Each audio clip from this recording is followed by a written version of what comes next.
Hello and welcome to another episode of Dormroom Diplomacy. My name is Jack Arnold, joined here as per usual by Mr. Matthew Nelson. How are we doing, Howdy. Pretty good. Howdy. I'm pretty good. A little bit stressed, a little bit frazzled today, perhaps, but outside of that, pretty good. Just making it through. I've been hearing about your struggles in the pre-show, and we've managed to lose our wallet yet again.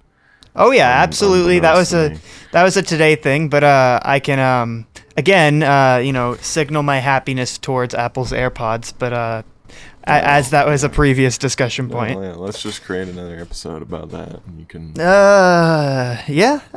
I'd talk about it. Truly amazing. I mean, at this point, I'm impressed. With how capable you are. We don't need to go here. We don't need to. I don't want to rip on you. I don't want to be mean about it. But that could be an episode topic. It could. I have a lot of adventures. Are people more predisposed to losing things? I think genuinely there's an answer to that. Yes, and I think the answer is yes. I think I am naturally more predisposed to losing things because of chemistry.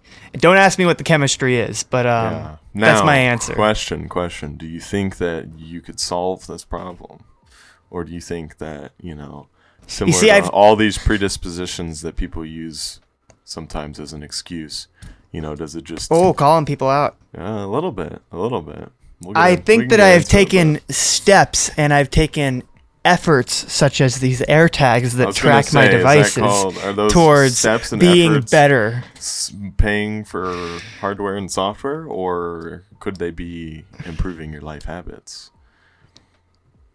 Well, called out very much, thank you. But, today the specific instance was due to missing a bus, being on a different unfamiliar bus because of a homework kerfuffle. However, it all got fixed, and we're all happy at the end of the day. Slightly more frazzled than usual, but here we are nonetheless.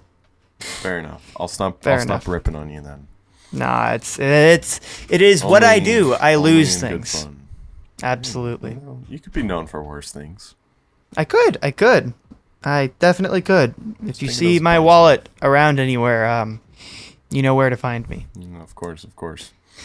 Yeah, I know before we kind of got into our main topic for the day, that being risk, which is an interesting one. And it will be we'll hard. Expand upon that later, but, Absolutely. basically just, what does risk mean in life? What does it look like?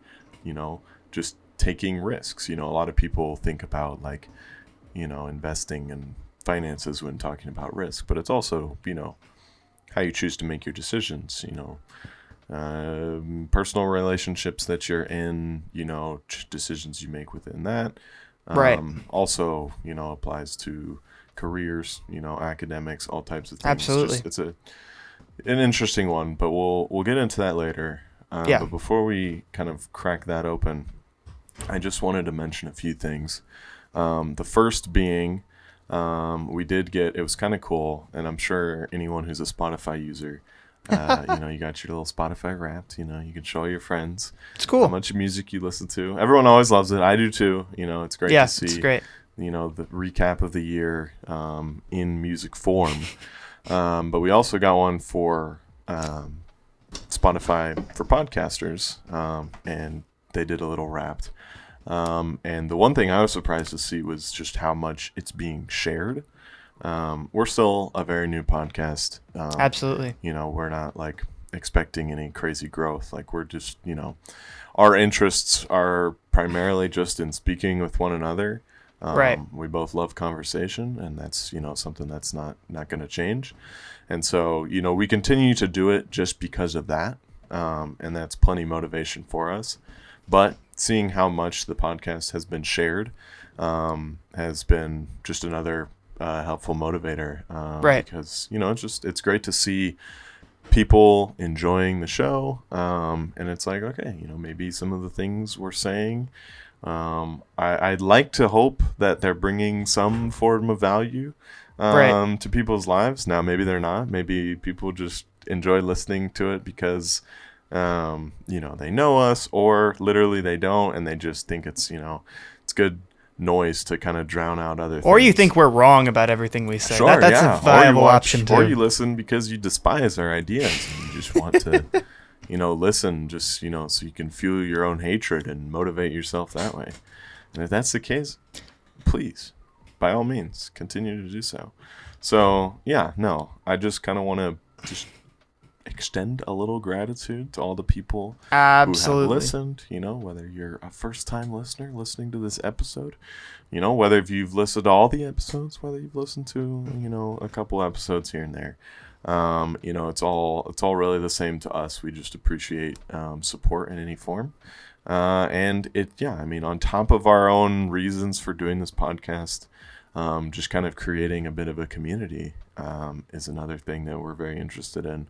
And absolutely. So, an extension of that is any thoughts, that you guys have, questions, comments, concerns, whatever it may be, have at it. We'd be interested to hear.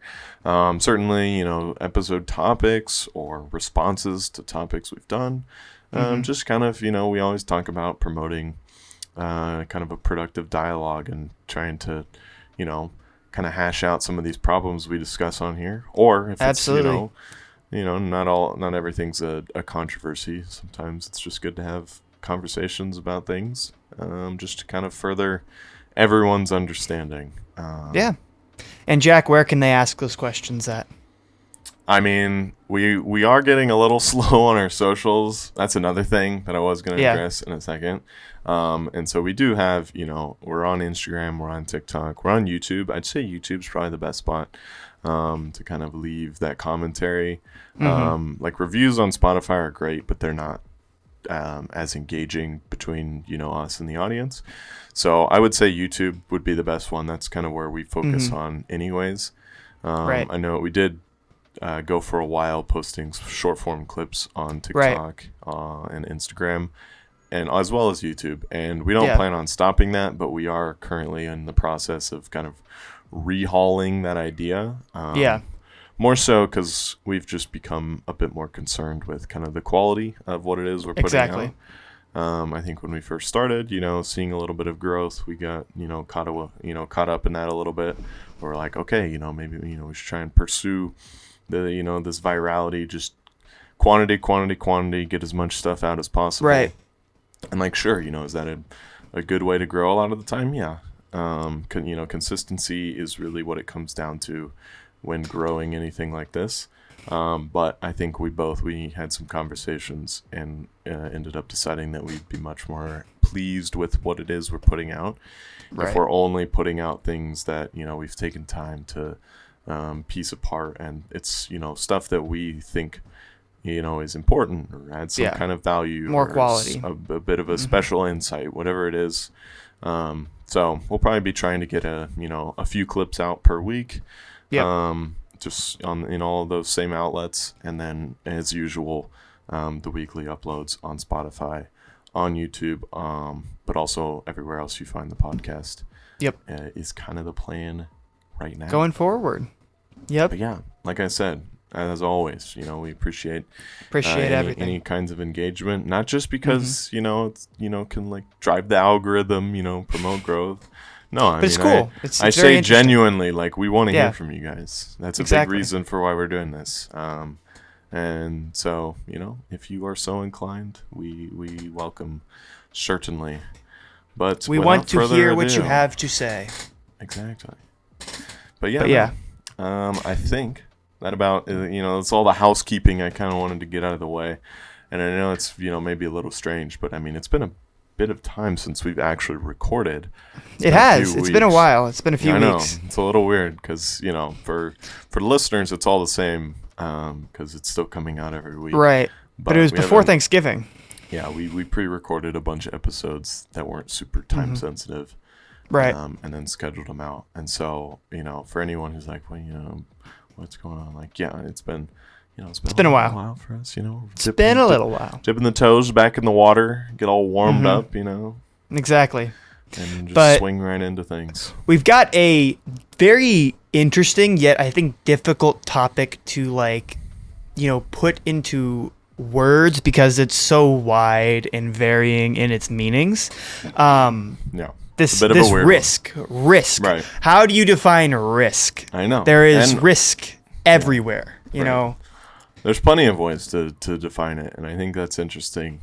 Kind of when I briefly mentioned it earlier, I talked about the investment side, the financial side. Right, absolutely. A lot of people, when you think about risk or being risk averse or taking calculated risks, a lot of people think about investments because that's essentially what investments are. Certainly if you're investing in any exchange traded securities, stocks, bonds, whatever it may be, you are putting yourself in a position of risk in order to hopefully make a return that is worth making that same amount of risk for. But, it's with the realization and the knowledge that, there is always the possibility of, not recouping your money. Certainly this is the case, in any type of financial market, but also with, within the realm of physical assets, it applies, just as much. Anytime you're making an investment, in a company, perhaps, say not on an exchange traded market, but say, you're an angel investor, or, you're just, investing in startups or other companies, kind of private equity share type stuff. Right. Same thing, there's no guarantee that you're going to recoup what it is that you've invested. And so you're taking on a position of risk, for what you hope and not hope, but obviously hope, but you truly believe. And, if you're smart about exactly. it, you should be, making intelligent risks when it comes to your money. I feel like that goes without saying, but exactly. Some things have more natural risk with them. Like you were speaking a little bit about, venture capital and, like you said, startups that probably has more risk than, buying into, a big ETF or whatever it Absolutely. may be. And I think the other thing to recognize is when talking about any of these, vectors of risk, at least within a financial sense, is typically, and it's not, doesn't apply across the board, but typically, the more risk that you're taking on, the more the potential upside. The less risk you're taking on, the less the potential upside. Right. And so, it's all about kind of pinning along that spectrum where it is you believe the equilibrium to be, where you can make the most money for the least amount of risk that pertains to your own life circumstances. And of course that's dependent on your risk tolerance. And I think we wanted to talk a little bit about this risk management and risk tolerance management and how to feel better about what you're doing. But no, I kind of like to liken it to it's like essentially, investing in a United States government bond versus investing in, I don't know, what's a good example? Microsoft when it first started. Sure, yeah. Back when it first went public. The risks are wildly different, but if you would have held on to them both up till today, your returns would also look wildly different. Right. Yeah. And so also, when it comes down to these crazy decisions like that, for example, and we have lots of great examples, kind of from, the whole Silicon Valley area where, it's all of these, series of decisions, these investments that were made by people that, were, as speculative as it gets. It's hard to quantify just how essentially risky these decisions were. And obviously, you look through it with the lens of hindsight, as is so helpful. And you see, oh, wow, what a phenomenal decision. Right. Absolutely. Now, time machine. What if we had a time machine? Right, exactly. And then time and time again, you see something like that, and then you're like, oh, well, if I, do some research and invest in a similar company, that I believe will, have the same exponential growth. No, there's no guarantee and Right. that's the nature of dealing with this risk. Right. And also, I forget what the statistic is, but if you just look at the amount of startups That go under. actually go under, Yeah. or well, just That that make actually it. succeed, the ones that Right. make it, it's so marginally small, and it's like, okay, well, you only hear the stories about the successful ones. You don't Well, hear about all the startups that fizzle out and die. exactly. And then it's like you got to understand the percentage of startups that are successful is a percent. And then the percentage of startups that go on to be the major tech companies that run this world are that percent yeah. exponentiated. Right, Like it's yeah. I know. And then, just because it's all that's publicized, everything that's, it's written all over in the media, Right. you get this idea that, especially certainly during the time, the Silicon Valley boom, essentially. Right. I mean, just kind of the turn of the century into the modern age, when we have all of these big startups coming out of the Silicon Valley area, and you hear about it so much. I mean, polarizing times, and it changed human history. Like, there's no Absolutely. denying that. But it's just all people hear about is these crazy success stories, and it almost conditions you to believe that, if you take on this amount of risk and are, put in this crazy amount of work, that it will somehow work out. When unfortunately that just isn't the case, because even if you are intelligent and calculated with the risks you take, and even if you put in just as much work or more than a lot of these examples, there is absolutely no guarantee that it's going to work out for you in the end. Right. And I think that, this concept with the market and, how that all works can, like you said earlier, risk is a very diverse term. It can be extrapolated to, any part of your life overall. And I think we use the market analogy, the market example, as just a way for easily understanding this concept of risk itself. So it's just, I think that one of the things that people struggle with the most going into this topic is not necessarily understanding what risk is, but rather trying to come to a conclusion for themselves what their risk level tolerance is, and how to either, achieve being more tolerant with risk or less tolerant with risk, or whatever it may be. Because, of course, like you said before, there is genuinely an equilibrium point where, there is an ideal point, but again, it's case to case, scenario to scenario. Right. Yeah, no, and I think it's important to look at it in a couple of lenses. Obviously, we've been talking about it primarily within, kind of the financial sphere or the business sphere, Right. with, starting a company and whatnot.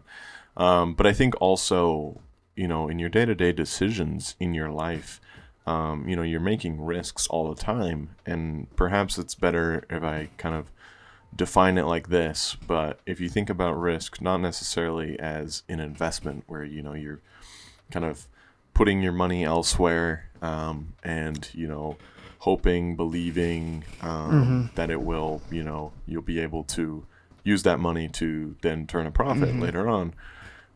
If you think about it in a social sense more, where it's, risk is, let's say doing something, some form of action, and, there is a potential, not necessarily mistake, but potential downside, right? Potential negative outcome. Right. And so of your actions, yeah. As with, our financial examples, this, lays on a spectrum. And so varying, actions that you could take have varying levels of potential upside and downside. And, a great example, would be, like you're in, high school or whatever, and you want to ask this girl out to homecoming. And you have to, do a risk calculation in your head where, like I said, it's pinned upon a spectrum. And so you're gonna go look, and, as you do when you're, a sophomore in high school, for example, you're going to go up to the whiteboard, and, you're going to start running calculations. Absolutely. on the up and down sides of this decision, because, possible upside is, she says yes and she goes to homecoming with you. And that we pin that upon, the top of the axis, because that's the ultimate goal in life, right?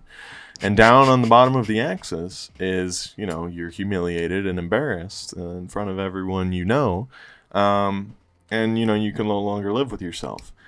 Right. Somewhere along this axis lies the equilibrium of risk. And obviously it's a trivial example, I'm aware, but it's, when you think about it like that, it's, everything you're doing, from,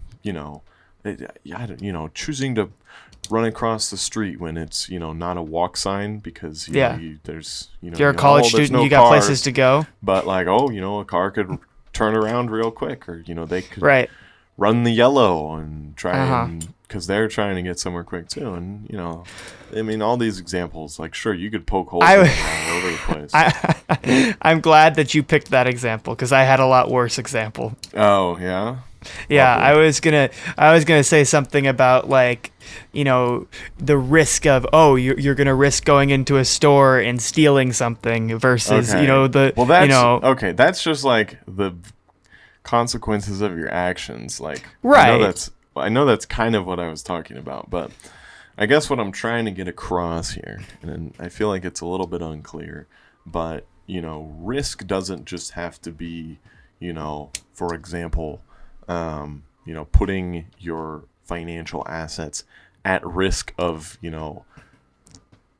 defaulting, essentially. If you, purchase, a stock on an exchange and, the company goes under, like, whoop-de-doo, you're out of the money. Bye-bye. So, yeah. Different from that, right. In a social sense, think of it just as, you take a risk. Perhaps it's, doing something out of your comfort zone, and experience you may not be familiar with, whatever it may be, and looking at, if taking such a risk, if whatever, this experience, this action, we can a few examples of varying quality there, to is worthwhile or not. But like, is it worthwhile to, I guess, put yourself in the position where you could suffer the negative consequences, perhaps? I mean, hell, it could even be extrapolated to, like, the friends you surround yourself with. You're taking risk on the people you work with, the people you choose to, invite to your inner circle or whatever, the people you choose to confide in. Like, that's something that takes some risk analysis as well. Yeah. Again, I think we're getting a little bit away from the whole point of, like, managing it all, but I guess I guess when we draw it out like this, it gets really abstract, and applies to a lot of things, perhaps even just residually, like not even by intention. But I think what's important is, like, similar to what you were saying, it's just being able to look at, more than just, like, people all know what risk means. But I think that, people don't often realize how much it applies to a lot of the things, that they're doing in their life. And that also ties in, like you're saying, just to how can this be managed? How can you become aware of, what it means to take intelligent risks? Because I'll be the first person to tell you, you don't want to be an entirely, risk adverse person. That closes you off to new experiences, to opportunities. Also, you don't want to be the opposite. Would be, if you're looking for, a job or an internship or whatever, certainly a, something that can be extraordinarily uncomfortable, a very challenging experience if you're going through interview processes. Right, absolutely. And, like, doing all this stuff. And, the potential upside a lot of the time is, securing an internship, securing a job, or perhaps it's, your application to get into school or something. Right. And, taking certain amounts of risk. And when I say risk, just understand it as getting out of your comfort zone, doing things that are perhaps uncomfortable, unfamiliar, things that challenge you. Because you yourself come to the conclusion that the possible upsides far outweigh the possible negatives. Right. Or even taking that example and being like, oh, I got the job, or I got the internship, or I got the the application, I was accepted to whatever school, but I have to go move halfway across the country for that job. Is it going to pay me higher? What are my risks? What are my rewards? What are my, again, like you were just saying, like you pat yourself on the back because you're doing risk analysis in almost every single possible part of your day. Whether you're doing it well or not, that's up to your own decisions and your own conscience. Like, no, that's absolutely right. And, it's interesting to think about it like that. It's like, so many of, your day-to-day decisions are essentially, calculations, of risk analysis and weighing the options. Absolutely. Now, like you said, who knows whether the proper calculations are being made. But also, if you're able to kind of look at it, step back, and see things how they are, you can come to much more informed decisions and be much more calculated with the risks that you're taking. Right. And I'm not telling you to, what I'm not saying is for you to step back, think to yourself before you buy that coffee. How much is that $5 going to impact the rest of your life? No, that's not what I'm saying. But no, I think you should. I'm gonna go out and say that you should just bring a notebook. Bring a notebook with you. Here we go. Every time you go to Starbucks, I want you to do a risk analysis calculation, and I want you to extrapolate it out and calculate the costs, and also, calculate possible alternatives. And I want you to weigh all these alternatives against each other. Right. And then you can kind of find whichever pins better along your spectrum of proper risk, I guess. Right, exactly. And that was thank you for that so beautiful, discussion there. But what I'm not trying to make you do is analyze and self-consciously analyze your every movement. But I'm not trying to give people anxiety. But no, it is a form of this risk analysis. And if you become good at risk analysis, which essentially is just like we've been saying, computing the possible, good, bad, in between, everywhere and around about, what are the possible outcomes of this action or whatever you're doing. And if you're able to understand in your head, come to this conclusion, this understanding of where you sit on that risk spectrum, where you're comfortable with, what your, comfortability with decisions in the financial market, decisions in the social areas, decisions in, who you're surrounding yourself with, decisions on where you're going to go to, your next, I don't know, whatever you're doing throughout your day, those decisions, if you can find out, where that comfortability level is, that just eases your life so much. And, we talk about all these things, finding your comfortability level. Like you subconsciously know where it kind of is and you're changing it, you're tweaking it every day. But sitting down and doing a little bit of an analysis on yourself and talking with yourself and having like an internal conversation, like where do I actually sit?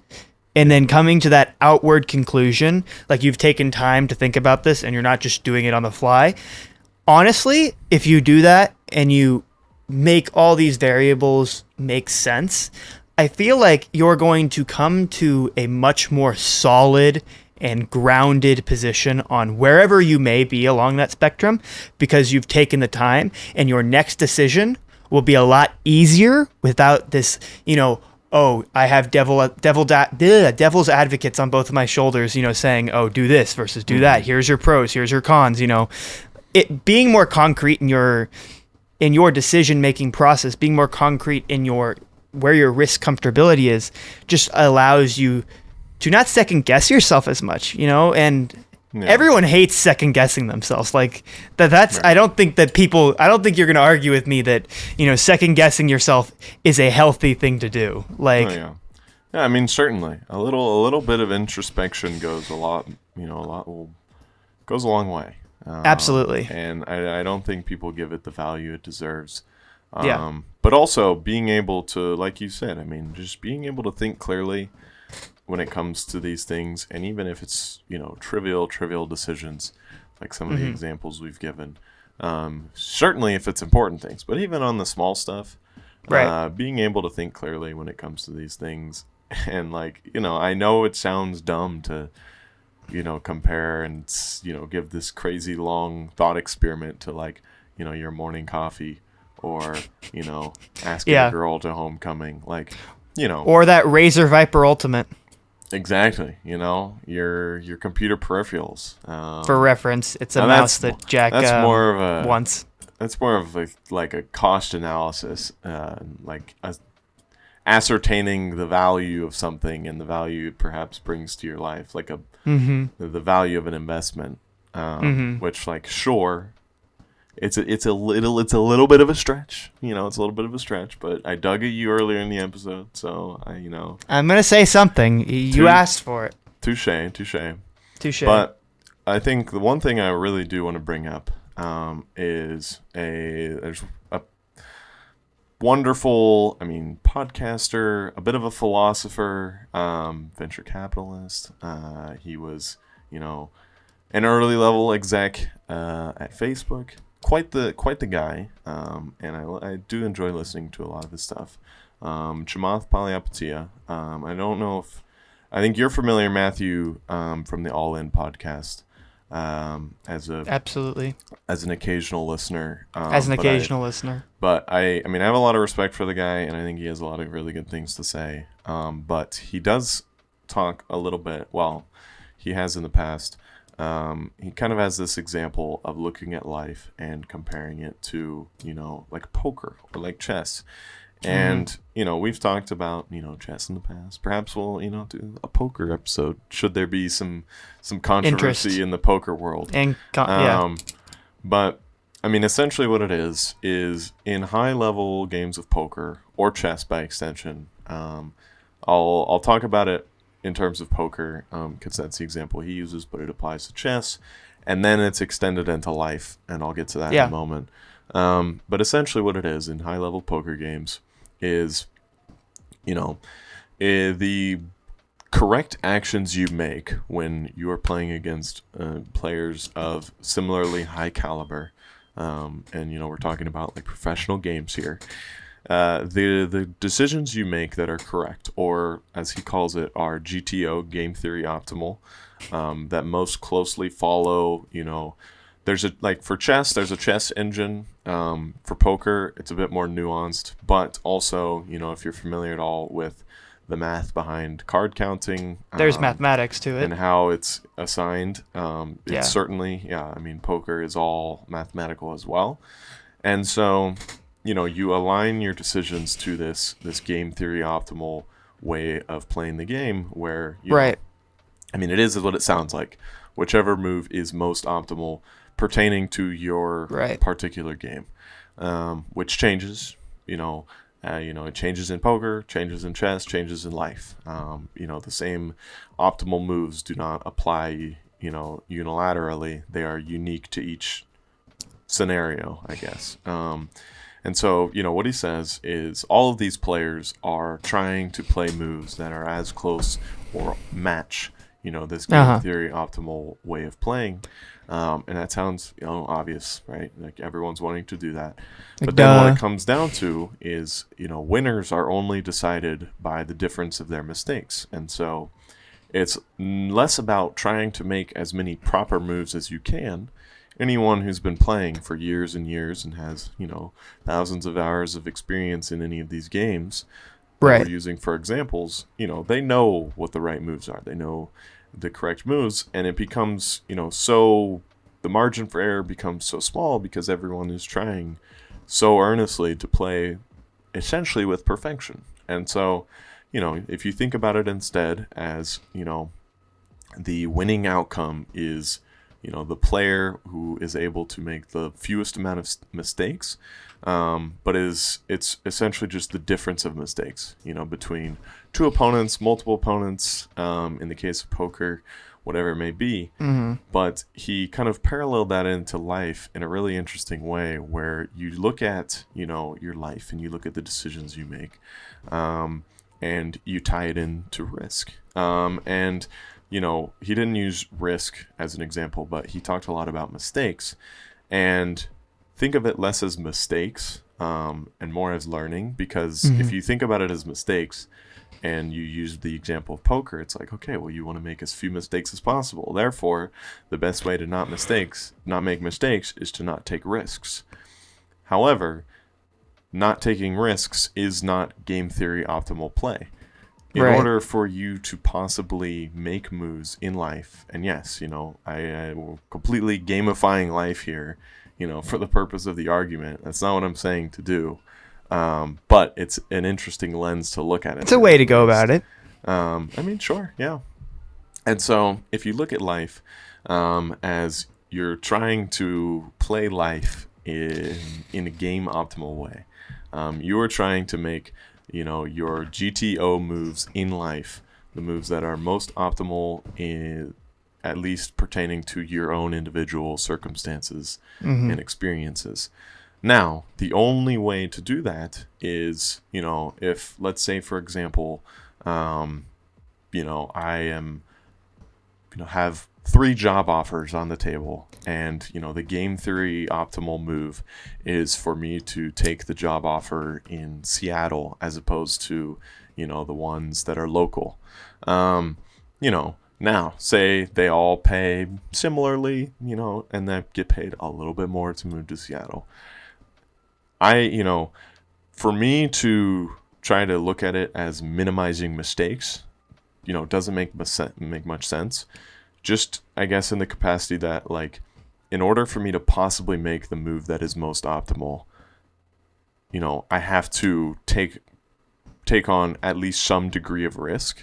And, that's to say, like, mistakes, and he kind of referenced this as well, mistakes get kind of a bad rap for, people try to avoid mistakes. People try to minimize mistakes. Like I said with the poker example, the winner in a game of poker is whoever makes the least amount of mistakes. Right. Well, the winner in life, as if you could call it that, because there's no way to quantify that or to define that. Right. But, let's assume that quote unquote winning in life is, making as many moves that are as close to this game theory optimal, construct that we've created. It's entirely an example, but it's just a bit of a thought experiment that I think is interesting. And so the only way for you to know what these game theory optimal moves are is to learn. And the only way really to learn is to make mistakes. And the only way to make mistakes that actually prompt learning is by taking risk. By taking risk, yeah. So, really I can make a there in mistake. the end. I can make a mistake. I know, it was a big circle. I can make a mistake of, taking something here on my desk and throwing it into the wall and voiding my, dorm room insurance. That's not a mistake that I really learned much from. And whatever item you just threw at the wall. Exactly. That's not a mistake I learned much from. That's not what I'm saying. But yeah, what it is,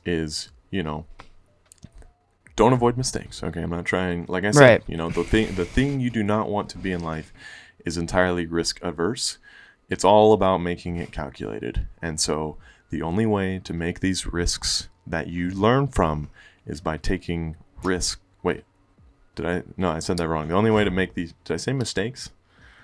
I'm talking my way in a circle here. The only way to make the mistakes that you learned from is by taking risks. And the only way to, align your life with this, game theory optimal construct that I've created here is to, follow that sequence of mistake, learn from mistake, but the only way to, create that cycle is by taking the risk. Right. And that's one of the most important things that we kind of, we live by, is that, if you want to produce this productive ideology, this productive construct of the way you go about life, you want to, like everyone says, learn from your mistakes. And how do you learn from them? You learn from the mistakes that have value, where you can find something that you did wrong, something that connects to you or that connects to others that is changeable. How can you alter your reaction to some, to something that you put yourself into in such a way that it changes the outcome positively? How do you figure that out? How do you teach yourself what the right response in X situation is? What the right decision is in X financial situation? What the right thing to say in a relationship is. How do you do it? You do it by practicing or failing, practicing again, trying again, doing different things. Yeah, and exactly. This gets into more of a discussion that gets into a discussion about, the beauty of, life itself and how we can kind of, this learning from it and this, constant repetitive cycle of failing is what actually promotes true growth in this world. And if you don't believe that, you should, because that's how you grow. Yeah. No, I mean, absolutely true. I agree wholeheartedly. And I think, when I talk about, looking through life, with the lens of game theory, it tries to make it seem like you should always try to be making these, most optimal moves.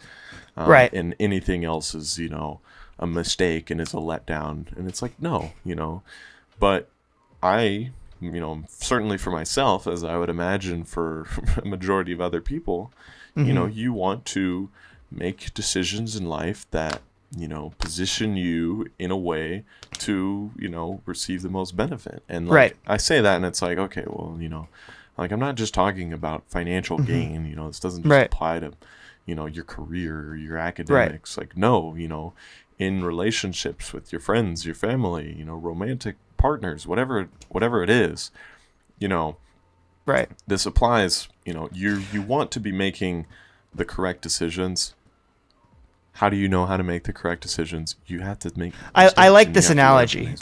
I like this analogy, and it goes along the lines of like a novice risk taker takes risks and fails enough times until they get it right. A master risk taker fails enough times and gets it correct enough times to where they cannot fail again. And it's interesting to think about it like that.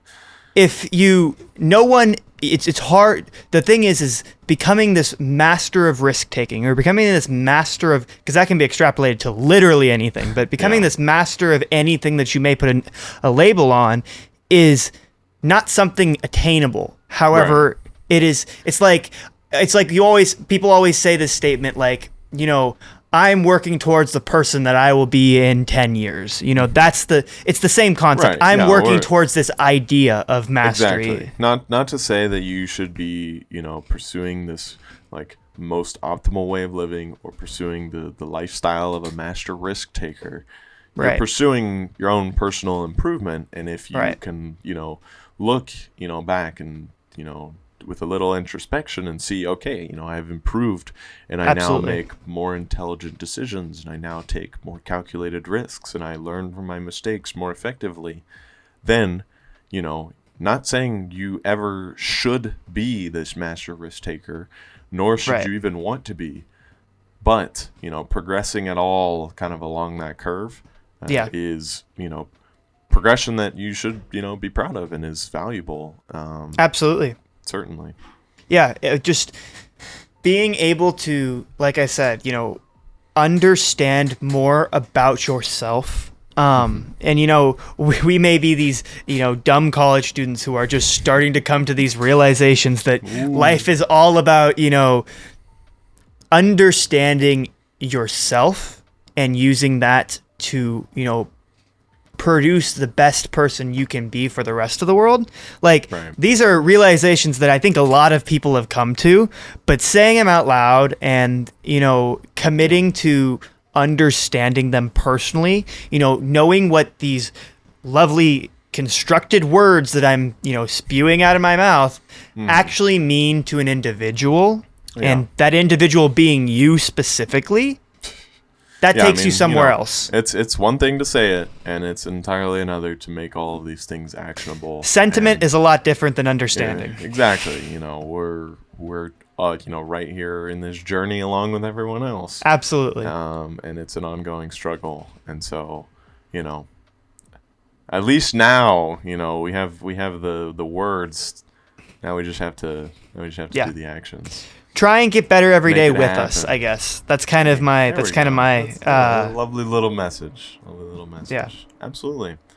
Yeah, I mean it's an abstract topic. It's weird to think about, and it's kind of strange to apply like risk to all these facets of life, but I think that it's valuable, and absolutely. It's while a unique lens to view things through, it it allows you to take a different perspective and hopefully approach your problems from a different angle, at least. For sure. But I think that about wraps up everything we had to say. Absolutely. I droned on in the beginning of the episode, about all the socials and stuff. So I won't do the end of episode plugs. For sure. You guys know where to find us. We love the support as always. Let us know if you like this style of episode. Let us know if you like this more we're interested conceptual. in doing more philosophical, more conceptual type stuff. Yeah. We have a couple that we're working on prepping for that we look forward to bringing to you guys. Because we're both very interested in that type of stuff. So be sure to give any thoughts on the style of episode, or if you prefer other styles of episodes. Yep, for sure. We love to hear all kinds of feedback. But until I think that's about it. We'll see you next week. Peace. Peace.